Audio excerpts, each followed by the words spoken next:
Khamal. Golda Lee Bruce. Khamal Ethan Georges. Have you wrapped your mind around this moment just yet? Which moment is this? You Sitting here in the savannah. Sitting here in the savannah, talking about a tremendous accomplishment. You're sharing a huge piece of your life with the rest of the world. Yep. And I imagine that must be scary. But what does it feel like now, on the cusp of doing this? So you call it an accomplishment, and I'm sure that at some point I will see it as that. Yeah. But for right now, I see it as just a moment of sharing. You know, I'm just sharing my experiences, my, people, the characters, the color, the richness, the uniqueness of my life. And I get to share it the way I want to share it, in my words. And so I see it as an honest sharing. And it's terrifying. It is terrifying to think about putting it out there. There's also a lot of excitement, but a lot of terror. Yeah, I can imagine. Yeah. Because you probably go, it's like a pendulum, one day you're like, oh my God, this is so amazing. Yes. And then when you think about sharing so much Yes. of yourself and the potential of reaching so many people and the reactions, Yeah. that must be completely terrifying. Because there's also, you're not sure what people will say. What is the thing that's causing the greatest fear? Yeah. And what is the thing that's causing the greatest joy? So the thing that causes the greatest fear is just the uncertainty of it. It's a new environment for me, and it's one in which I hope to have good success, and the uncertainty of it brings me fear. There's anxiety there. However, I am not so concerned about what people will think. I think that there is a beauty and a growth that has come as a result of just walking the road and being honest with myself in this process of being a writer. And there were moments when I wrote things down and I'm like, oh my God, how will this be perceived?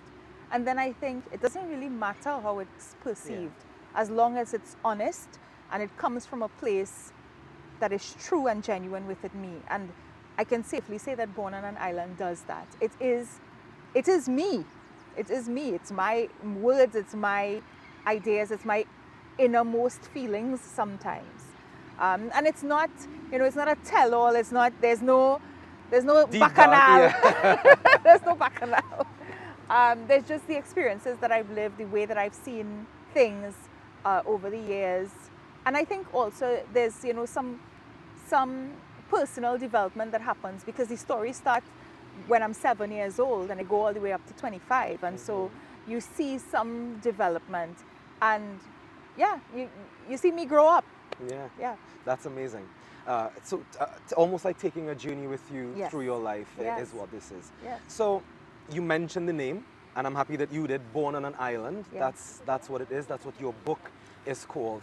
Tell us about what it is. What is Born on an Island? So Born on an Island is a series of stories from my childhood, adolescence, and early adulthood. They're experiences that I have had, encounters, different things that I've witnessed, that I've been a part of, different people and their stories as well, family members and otherwise. And I've put them together in a series of short stories. Each one can stand on its own, and there are about 27 of them in total in this book called Born on an Island, Stories from a Trinidadian Girlhood.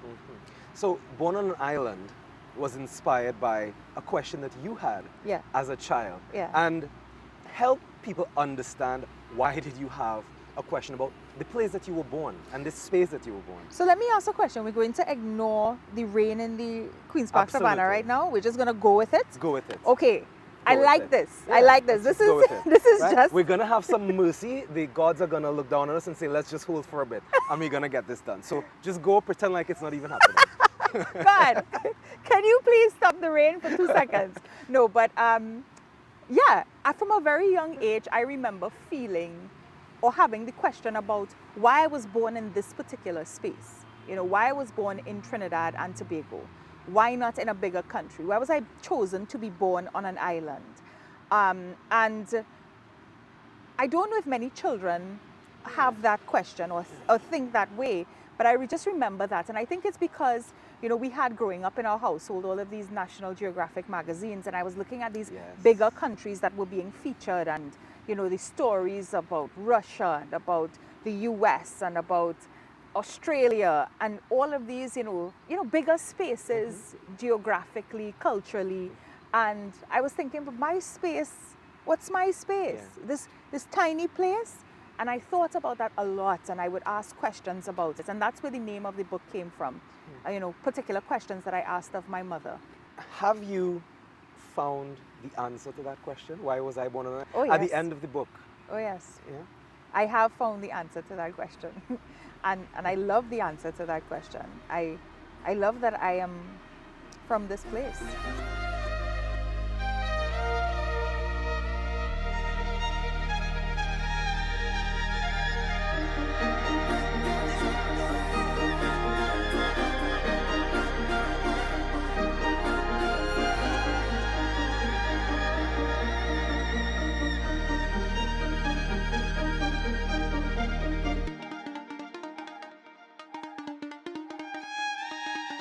Without sharing too much, you get that sense when you read the book. Good. That you are patriotic in ways that many of us aren't, and you love this land that is Trinidad and Tobago and its culture very much. I do. Yeah. I do. I think it goes beyond patriotism for me. Like, we are sitting right now in the Queen's Park Savannah, and I could at any point, Khamal, just drop on the ground and just lie here for hours. I am okay with lying on the ground. I actually feel blessed to just sit in the savannah and have this conversation. Yeah. I look around and I think, my God, to have put us here. Beautiful. To have put us here. Wow. And then the trees bloom and it's like, oh my God. Yes. It's like, wow. So, yes, I have a deep, deep love for Trinidad and Tobago. So I know that the savannah is one of your favorite places. Favorite place. Indeed. The Queen's Park Savannah is my favorite place. I haven't been to all of the places in the world, but this is definitely my favorite. And there is mention of it in Born on an Island. Mm-hmm. But I wanted to use that as a point to segue to what was your favorite part about this book? What was your favorite part about writing it? The enjoyment came for me in the writing. I enjoyed just putting the thoughts down on paper. Writing, as I have mentioned to you before, is a bit of a therapy for me. It's therapeutic. And so I very much enjoy just having those quiet moments by myself to think about things that I've lived through and to express them, to order my thoughts and to express them on paper. And the savannah has provided some of that to you over the years. A place where you can come, you take a walk, you clear your mind, you get some refuge, have a coconut water, and things, I guess, sort of come at peace after a savannah run, and it's that important to you. So the savannah itself, Khamal, if you think about it, right? We have the city of Port of Spain, and in the middle of the city, with the northern range bordering, we have an oasis. Yeah. The public has an oasis. Nobody builds anything on this piece of land. You can come in here and almost forget where you are. Yes. That's so true. Then you can walk back to your office and get on with the job or whatever it is. But you have a moment to just escape. And this savannah just signifies escape. It's a beautiful space in a busy town. And that's what writing was for me. A beautiful space in a busy mind. Yes. We're going to get a coconut? Yeah, it's a must. Morning. Morning. Morning. Coconut 2 man. cold ones.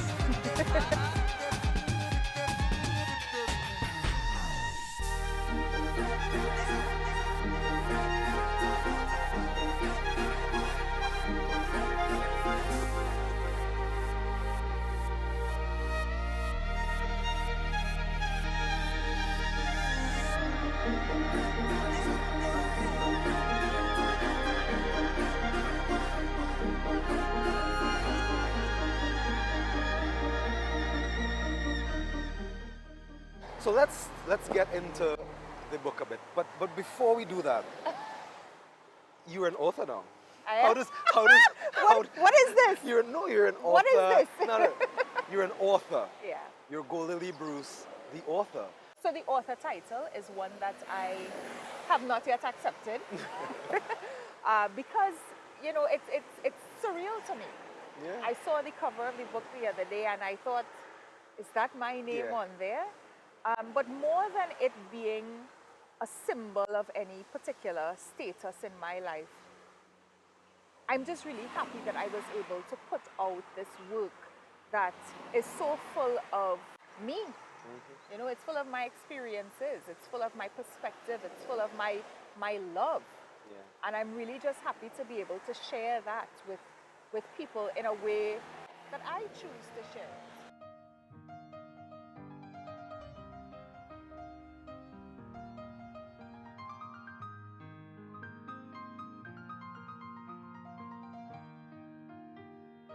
I don't live in Trinidad and Tobago right now because my life's journey has taken me to another place.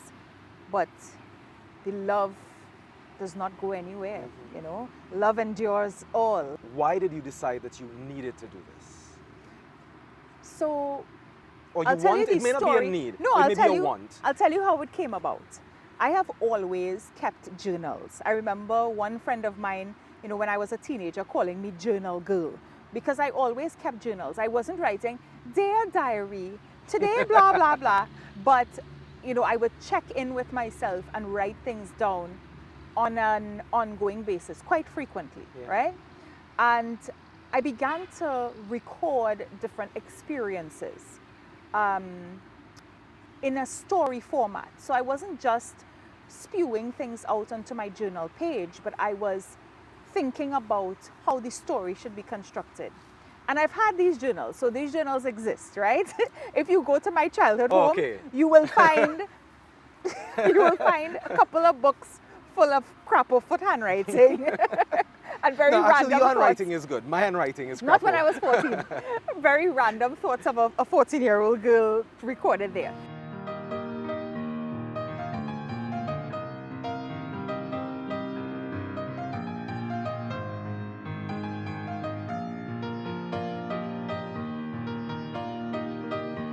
So in addition to my journals, I've also kept scrapbooks. And these scrapbooks are very scrappy. And within them are lots of things, including maybe hundreds of letters that I have amassed over the last 20 years. Letters that I've written to myself and also to God. So I found this one, and this is from my first day at Columbia. It's from my first day of grad school. I found myself around a table with 10 or so other classmates and of course the lecturer, first day of school, and everyone is giving their interpretations of the readings that we were supposed to have done before class. Of course, I didn't even know they were readings, so I hadn't done them, and the lecturer is coming around and he's asking everyone, and I hurriedly go into my notebook and I write, Lord Jesus, please help me. I am going under. I need your help. I have not read. Let me not be put to shame, for I put my trust in you. Golda. About 2 years ago, I had to travel a lot for work, and I don't like to fly, as you know. Yes, and I had to find a way to survive these flights, to be distracted. And I love writing. You know, as a journalist, I was able to develop that writing muscle, you know, because we write the facts, but we write them creatively. So there's a bit of creative writing in there, how we weave the stories together. And I was able to develop that muscle a bit. And even more so now as a development storyteller, writing blogs, writing speeches, writing video scripts. And I find a lot of peace and joy comes from my writing. And I resorted to writing when I had to take these flights. And I went back to the journal entries. And I thought, maybe I could really build some stories out of what I put down on paper as a 17 or 18-year-old. And that's where it came from. I just started writing the stories.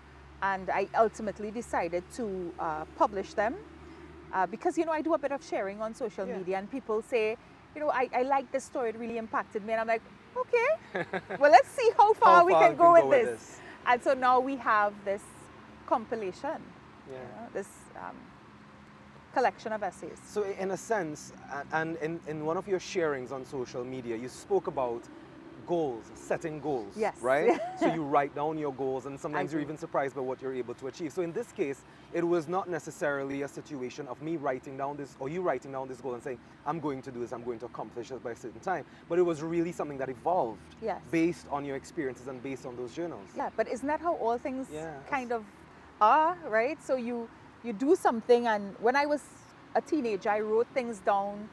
I'm not exactly sure why. I mean, I would write down the most random things. I would write what the guy I liked was wearing at the party because I didn't want to forget. Oh. It's I also wrote prayers. I had a list of names for the children that I would one day have. I mean, you should see that list. The names that were on that list, it really makes you wonder what Kool-Aid was being served at my home. Either way, so I wrote these journal entries, and then they came around to serve me later on, you know, when I needed a moment of escape, when I was afraid and needed a place to go, which was on these airplanes. And then COVID. Yeah.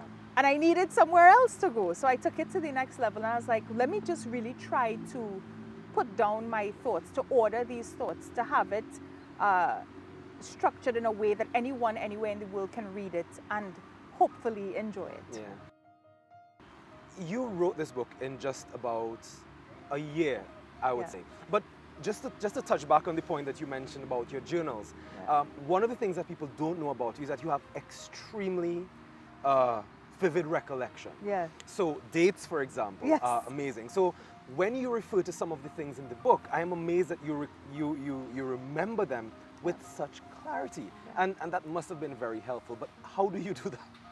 I am not sure. I am not sure how it's done, but there are some situations that I know I lived through, but I can't remember a thing. But then there are others that I can close my eyes and walk through like they happened 5 minutes ago. And I do a thing where if I want to enjoy a moment, if I want to savor a moment, I take in all of the parts of it.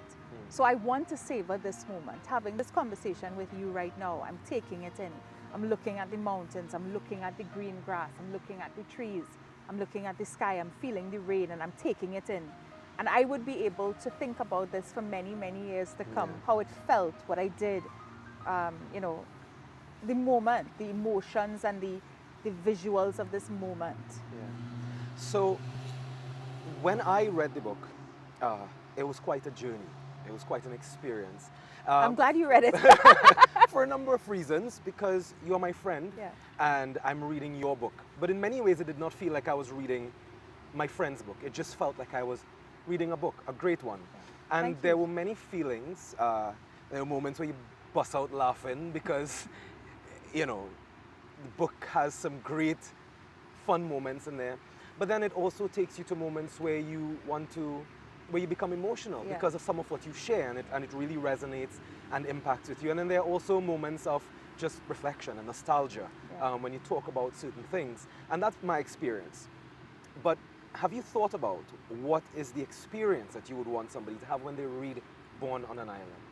I would just like them to have an experience similar to the one that you described. Just come on the journey with me. Come on the walk with me, from the 7-year-old who was preaching sermons to her family to the 25-year-old who was a journalist learning about empathy for the first time. You know, come on that journey with me, surrender to the journey, and let's see where it goes. They are just the honest experiences. They're just the honest moments that I have lived, that I have tried to use the tools of writing to share. Yeah. So, if you had to think about who would be the ideal reader for this book. Now, I imagine when you're publishing these days, there's going to be access to it. Yeah. So broad access in terms of being able to get a copy of this book. And I'm sure you want mass appeal. You would want as many people to read it as possible. But is there a particular demographic you would say may benefit more than others from this book and from reading Born on an Island? So everyone is going to get something. Everyone gets something from it. At the very least, you get an afternoon of learning a little bit more about me and maybe having some laughs in between. And I think on the other end, at the most, you're going to be able to ask questions about yourself. What's your story? What do you remember about your childhood that has informed the way that you are today? What lessons can you take from the everyday experiences that you live? And so everyone gets something. But if I think about an ideal reader, I'm thinking about someone very similar to myself, maybe a young girl, a teenager, a young woman, 18 or 19 years old, just figuring out what your space is in the world, what your beliefs are, what your goals are. I think about myself at that age and all of the different questions that I had, because I also remember those feelings. The feeling of uncertainty, the feeling of not knowing, not being very sure about who I was or where I was going, and trying to figure that out. And so I think that young girl, it's a perfect book for her, because more than learning about me, it will invite her to ask questions about herself. The young man as well. I mean, the young Caribbean person. From my interpretation, one of the things that the book tries to address is identifying your space, identifying who you are. Yeah. And so what do you share that may help them to reflect on some of that and on the struggles that they're facing? There's a part of it that I've shared on social media, and there's a part of it that I've shared with friends, and there's a part that I've shared with family. But there's also a part that I've kept to myself until now. And so this is the moment at which you see the thoughts that I've kept to myself until now. And I think that they are not unique to me. We have those kinds of thoughts. You know, we ask ourselves questions, very difficult questions, and we struggle with things on our own because we're afraid of the shame or the rejection that will come if we speak up. And so, And one of the things that you mentioned when we were speaking earlier is at that point of going to university and, you know, feeling yourself expanding. Yes. But before you can get to that feeling of expansion, that expansion is part of our growth. But before you get to that point, there's a lot of self-doubt and so on that you experience as an individual growing up before you get to that point. So I do hope that the young woman who reads it gets that experience and understands that she or he is not alone in that self-doubt and some of those challenges that they're experiencing. And also there's a certain measure of uniqueness about growing up in a small space, you know? And I hoped to capture some of that in the work and to say that even if your space is small, you are not small. And the world is still very much open to you. And that small space is your key to unlocking the door to the bigger thing. Amazing. You know, it's your treasure. Yeah. So this is my treasure.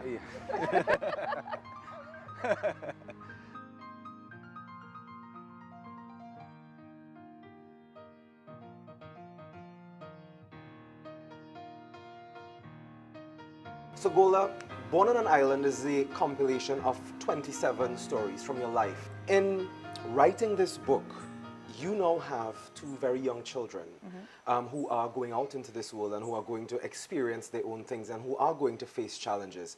Do you see Born on an Island, they're not living on an island right now, but the lessons in there, do you see it as giving them sort of a head start as to what they can expect in life? And do you want to expect that they'll read it, and what is the expectation?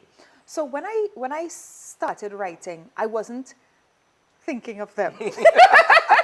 I was thinking very much of myself. I was thinking about the therapy and the catharsis that comes from writing, the enjoyment that I get from it. It was my escape. But then I realized that there was something there for them. You mentioned that they are not being raised right now on an island. They're not in Trinidad. And they're being brought up in a different culture at a different time. It's vastly different from what I experienced, from what you experienced as when we were children. And so it gives me the opportunity to bring them into my world. I mean, I don't think that Issa will sit down at 7 years old and read it cover to cover. But I do feel that maybe at 21 or 22, he may pick it up and say, what's this curious thing my mother has had hanging around? Which is what happened with my mother's writing and myself. I knew that my mother was always a writer, and she was, you know, writing short stories and writing creatively and also academically. But it wasn't until I was in my 20s that I read, what my mother had written. And so I'm leaving something that they can pick up along the way. So, I mean, I'm going to try to force him to read it now, but I don't think I'm going to get very far with that. It's just, you know, I allow them to walk on this journey with me. I have this thing that I can share with the world and also in an intimate way with my family and my children especially. Right. And so speaking about your family, a lot of the stories that you tell involve your family and recall some of your experiences with your family. What was it like going through that and reminiscing, in a sense, on some of those things? So, there were some very interesting characters as well in there. My family, all of our families are full of interesting characters, don't you think? We can all sort of go to our family and think of that crazy uncle or that aunt who says the most out of time things, or, you know, we can think about those characters. We all have those characters. I have a very colorful cast of characters in my family. And yes, I did write about them, and I sent the draft of my writing to many of them to look over, right? To see how I was portraying them. And that was a week in which I experienced a lot of anxiety because I'm like, did I capture them correctly? Yeah. And when the feedback came to me, they were like, so you're doing this? They didn't say, it was great or bad. Yeah. They were just kind of like, oh, so you've been watching me. We're doing this. We're doing this. And I was happy that they knew that I was observing them. I was happy that they knew that the little things that they were doing were impacting me. Yeah. And I was seeing them do those things. You know, I talk about my uncles in the book. Yeah. And I think it makes a difference to them to know that their niece was looking on in this way. So keenly. Yeah.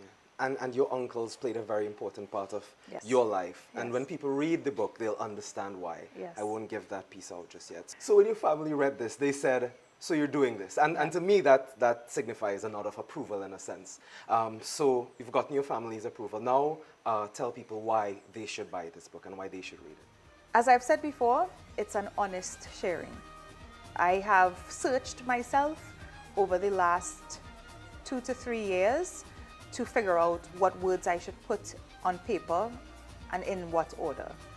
And I think that what has been produced, as a matter of fact, I know that what has been produced is a genuine reflection of my thoughts and my feelings, my view of the world, my beliefs and my journey. And I think that if you are open to walking on this journey with me, there are a lot of treasures that can be discovered along the way. And I'm excited about the prospect of sharing those valuable things with you. Thank you.